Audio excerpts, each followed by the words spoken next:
incluindo a TV. Ou seja, o Flamengo sem TV, que é o maior faturamento de um clube hoje, é o dinheiro da TV. O Flamengo sem o dinheiro da TV, ele ganha mais do que todos os outros clubes da Série A com o dinheiro da TV, né, Mauro? É isso, só fica atrás do Corinthians 6 milhões de reais. Esses números eu peguei no relatório, relatório Convocados Galápagos Capital lá do César Grafietti, que foi divulgado há uma semana. Então o que acontece? Eu peguei o valor que o Flamengo recebeu, faturou, aliás, no ano passado, e tirei todo o dinheiro da TV. Chegamos a um número. Esse número fica 6 milhões abaixo do que ganhou o Corinthians, faturou o Corinthians ano passado, com o TV, evidentemente. E à frente de todos os demais. Todos os demais clubes do Brasil, né, da Série A e do Brasil, faturam menos. E aí tem um detalhe também que é interessante. O Flamengo joga um campeonato estadual que não tem premiação, que tem cotas muito mais baixas do que o Paulista, onde joga o Corinthians, o Palmeiras, o São Paulo, o próprio Santos que está na Série B. O Bragantino também, Red Bull Bragantino, que joga na Série A. Esse é um dado, acho que ele é espantoso, e eu acho que ele se derruba aquela bobagem que alguns bobos repetem, né? Que é a mamãe Globo e tudo mais. Primeiro, o Flamengo nem tem sido o time com mais jogos exibidos na TV aberta, né? Ele joga muitos jogos do Flamengo para TV, pro pay-per-view, né? Para vender mais. Põe Botafogo, põe Vasco, põe Fluminense, às vezes lá para Rio de Janeiro, para Rede e tudo mais. Então nem é verdade que o Flamengo tem tantos jogos hoje na Globo. E o Flamengo ganha mais por quê? Porque esse modelo de distribuição de receita que termina esse ano, ele foi inspirado na Premier League por reivindicação de vários clubes, tá? Depois da implosão do Clube dos 13. Né? Teve o primeiro momento, o primeiro contrato, e veio o segundo. Esse segundo contrato que está terminando, ele é parecido com o da Premier League. Uma parte é igual para todo mundo, a outra parte é por desempenho e a outra por audiência.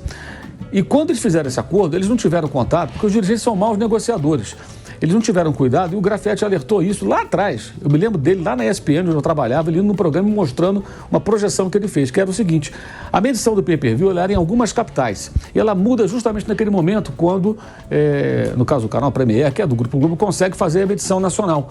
Quando você compra o pay-per-view, você bota o seu time lá. E isso serve de referência para fazer a distribuição proporcional. Então, o Flamengo aumentou muito o seu faturamento também em pay-per-view. Por quê? Porque passou a abranger todo o país praticamente. A torcida do Flamengo é uma torcida nacional, então cresceu o pay-per-view. Paralelamente, começou a formar times mais fortes. Então, se classifica melhor no campeonato, ali entre os primeiros. Então, ganha mais dinheiro também, porque parte da receita de televisão é pautada pela colocação no campeonato, como é na Premier League, né? E a outra, que é a audiência. O Flamengo tem audiência, tem muita torcida e tem audiência. Então, todos os elementos empurram o Flamengo para essa situação. E o Corinthians é o contrário, passou a brigar para não cair, naturalmente, não vai vender tanto pay-per-view quanto o Flamengo, porque a torcida é grande, mas não é tão grande. E com o time em má fase, naturalmente cai a venda de qualquer clube, né? O cara para de pagar, não quero ver, não vou ficar gastando dinheiro para ver meu time perder, isso é normal. Então, por isso, houve esse descolamento Flamengo e Corinthians. Mas os dois partem praticamente no mesmo patamar no brasileiro. E o Corinthians tem a possibilidade de ganhar mais dinheiro no estadual. Inclusive, e quando você pega esses números, você pega do ano inteiro. O que eu quero dizer com isso? O tempo que se discute isso, que se fala isso, caberia ao torcedor cobrar a boa gestão dos clubes. A gente vai ficar repetindo isso aqui eternamente. Agora, tirando o Corinthians, outros não conseguiriam alcançar o patamar do Flamengo, porque não tem torcida tão volumosa. Mas o Palmeiras, mesmo ganhando menos que o Flamengo, compete, ganha. Ano passado ganhou 2 títulos, o Flamengo não ganhou nada. Contrata bons jogadores. Então, existe sim uma possibilidade, se você for um São Paulo, um Vasco, um Fluminense, um Cruzeiro, um Atlético, um Grêmio, um Inter, esses times podem tentar se aproximar do que o Palmeiras consegue fazer. Mas com organização, com boa gestão. E as pessoas não discutem isso, ficam discutindo outras coisas, né? E esse número, acho que ele derruba essa tese de que o dinheiro da TV, não é o dinheiro da TV que faz a diferença. Aí alguns falam, não, mas lá atrás a Globo fez o Flamengo ter essa torcida. Gente, o maior público da história do futebol entre clubes é o Fla-Flu de 63. 177 mil pagantes, 194 mil pessoas no Maracanã, final do Campeonato Carioca, 15 de dezembro de 63. A Globo foi fundada em 65, anos depois que ela viraria a grande rede do país e tudo, né? Até porque a família Marinho é muito bem ali, entrosada com o poder. E ela nem transmitia futebol, não tinha futebol na televisão no começo e não se pagava por futebol também. E só começa em 77 essa briga por uma decisão do Márcio Braga, presidente do Flamengo, que proíbe as equipes de televisão de entrarem no Maracanã para gravar as imagens, e aí começa a discussão e aí passa a receber dinheiro da televisão. Então, é muita desinformação sobre isso. E o que está levando essa desinformação? Discute-se a coisa errada, enquanto isso o Flamengo fica aumentando o seu volume. E se você raciocinar com os resultados do Flamengo nos últimos anos, como acontecerá com o Palmeiras também, essas torcidas vão crescer. Elas vão crescer. Nas pesquisas, geralmente a pesquisa pega só 16 anos para cima. A molecada que não entra na pesquisa vai ficar mais velha, vai fazer 16 anos e vai falar, eu sou palmeirense, eu sou Flamengo, eu sou palmeirense, eu sou muito mais do que antes. A da CNN de um mês atrás, pela primeira vez na história, o Palmeiras aparece com 2 dígitos. Apareceu com 10%. Flamengo 25%, Corinthians 17%, Palmeiras com 10%. É uma tendência natural. Nunca tinha visto o Palmeiras em 2 dígitos. Isso é uma tendência natural. Então, assim, o que vai acontecer com o Flamengo? Ele vai aumentar, vai ganhar mais dinheiro. E os caras vão discutir as razões pelas quais isso está acontecendo e lutar para mudar. Você pega o Fluminense teve o seu grande ano, 2023, de faturamento também, porque ganhou a Libertadores, né? Sem a televisão, o Flamengo fica, acho que, a 36 milhões de reais para ter o dobro do que ganhou o Fluminense. Se o Flamengo ganhasse mais 36 milhões, vendesse um jogador, por exemplo, né? Ele faturaria mais um jogador, o dobro do Fluminense. É absurda a disparidade. E eu conheço tricolores que eu gosto, até amigos meus, que falam, não, mas tem que mudar essa distribuição da TV. Eu também acho que tem que mudar. Eu acho que é muito ruim a distribuição. Eu quero deixar isso bem claro. Não sou favorável, não. Eu acho que ela é desigual, ela é injusta, ela de fato privilegia os clubes grandes de uma maneira muito cruel com os menores. Ela pode ser mais bem distribuída e vai ficar bom para todo mundo. Para isso é importante ter uma liga para fazer também esse bolo crescer, né? Para que mais dinheiro seja distribuído, todos ganhem. Eles não conseguem fazer a liga. Então eles não conseguem fazer a liga, não conseguem chegar no modelo ideal. E agora, com a Liga do Mandante, virou um cada um por si, né? Virou um cada um por si. Aí vamos pensar aqui. Por quanto o Flamengo vai vender um jogo dele? Por um valor. Por quanto que o Criciúma vai vender o jogo dele? Vai ficar mais desigual. Não vai? Eu acho que vai. E o Flamengo que brigou pela Lei do Mandante, né? E os outros clubes também não lutaram contra, se eles achassem que não valia a pena. Ou, tá bom, vai ter a Lei do Mandante, mas vamos discutir no bloco aqui no bolo. Não, eles dividem em 2 grupos. Agora o Corinthians está prestes a mudar de grupo para poder ter um adiantamento, ter um dinheiro a mais e tudo. Quer dizer, pensando no imediato e não no longo prazo, se essa é a melhor ou a pior opção. Mas eu acho que isso é bem esclarecedor, tá? É bem esclarecedor porque derruba uma tese tacanha que não prejudica o Flamengo, não, só incomoda os torcedores. Isso está ajudando. Enquanto os outros... O Flamengo não ganhou nada, gente, ano passado. Faturou mais de 1,3 bilhão. É muita coisa.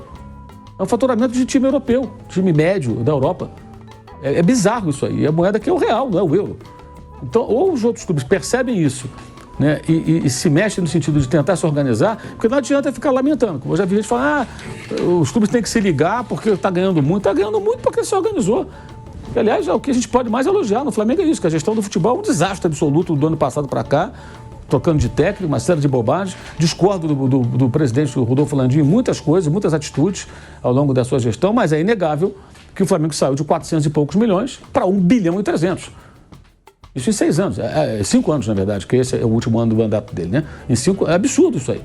Cresceu muito e você começou aí o assunto falando de mais um patrocínio aprovado. Ontem eu conversava com um cara que é conselheiro do clube e estava falando, Mauro, o que se discute no conselho é a meta de algum tempo atingir 300 milhões só com publicidade na camisa. É isso que eu ia te falar agora. Eu estava calculando aqui os patrocínios, tá, que a gente colocou aqui, ainda com o valor antigo do Assis Card, claro. 260 milhões e 100 mil reais. Eles querem chegar já só dos patrocínios. Já está perto. Chegar em 300. Muitos clubes não faturam 300 milhões. Só com a camisa o Flamengo pode faturar isso. E aí você pega lá a base do Flamengo, tem lá o Lohan. Por quanto vai sair o Lohan? Se ele seguir nessa vibe aí. No mínimo 40 milhões. Como vai sair o Estevão no Palmeiras? Olha de novo, Flamengo e Palmeiras. Vinícius Júnior, o Hendrick, o Matheus França, o Lohan, o Estevão. Um Lohan desse é no mínimo 40 milhões de euros, né, Mauro? Aí tem outra questão. O Palmeiras e o Flamengo, quando vem lá um time da Europa, vem um Chelsea, bate na porta, quero levar o Estevão. Beleza, quando você vai pagar? Eu ofereço 10 milhões. Tchau. Se ele bate no Fluminense, como o Betis bateu lá e pegou o Luiz Henrique, que está no Botafogo, ofereceu 9 e levou, porque o Fluminense estava desesperado por dinheiro. O Flamengo e o Palmeiras negociam melhor, porque eles podem dizer não para o clube europeu e falar, não vou vender por esse dinheiro, nem se aproxime, nem venha. Aí os caras vêm com mais dinheiro se quiserem levar o jogador. Senão, não vende. Essa é uma outra questão. Assim, a solidez financeira, cara, é a base de tudo. O futebol é assim, não adianta. Não adianta ficar com discursos utópicos, entendeu? Não é assim. A vida é como ela é. É isso aí. E a tendência é só aumentar esse buraco. Bom, a gente está falando sobre essa situação, né, do Flamengo, Bruno, Piperno, o que deixa ainda mais escancarado que foi um absurdo o Flamengo não ganhar nada no ano passado, né? Se o Flamengo ganhar tão mais que os outros assim, contrata mais pra isso, foi um absurdo o Flamengo não ganhar nada no ano passado, mas é o que o Mauro diz. Financeiramente, essa diretoria do Flamengo é muito competente. Eu critico muito e vou continuar criticando se precisar. Mas financeiramente é impressionante o que esse Flamengo está conquistando. Sim, faturamento é muito difícil de competir. É possível amenizar, como o Mauro citou, o Palmeiras. Palmeiras compete com o Flamengo mesmo, não faturando a mesma coisa. E aí o que pega é a gestão de futebol, que é ruim. O Flamengo, o ano passado foi ruim porque a gestão de futebol é ruim. Em vários sentidos, né? De saber o momento de mexer no elenco. Isso acho que está acontecendo aos poucos, né? Meio que forçado, porque o ano passado foi péssimo, mas o Flamengo começa a mexer no seu elenco, trocar de treinador toda hora. Acho que uma das vantagens que mantém o Palmeiras tão competitivo é que o técnico é o Abel e acabou. E aí eu não estou dizendo porque o Abel é um super-homem, não, porque é um técnico competente, o Palmeiras deixa ele trabalhar. O Flamengo tem agora uma grande oportunidade com o Tite. Se o Flamengo não conseguir ter estabilidade com o Tite, eu não sei com quem vai conseguir. Porque é um cara competente, que perde muito pouco, super experiente, que tem boa relação normalmente com os jogadores que ele trabalha, então ele sabe fazer bem essa gestão de grupo, que é uma coisa que às vezes até os estrangeiros que vêm para cá sofrem um pouquinho com isso, porque aqui é uma relação muito paternalista, né? E o Tite está mais do que acostumado já a trabalhar com jogadores aqui no futebol brasileiro e normalmente não tem problemas nessa relação com o grupo. Então, a gestão de futebol que é ruim, por isso que dá uma equilibrada. Porque na gestão financeira, na parte de faturamento, o Flamengo tem um faturamento enorme e ganha muito mais que os outros. Mas como a gestão de futebol é ruim, como troca técnico toda hora é crise, é confusão, o Flamengo acaba equilibrando na disputa com os outros times e pode passar um ano sem ganhar como passou ano passado.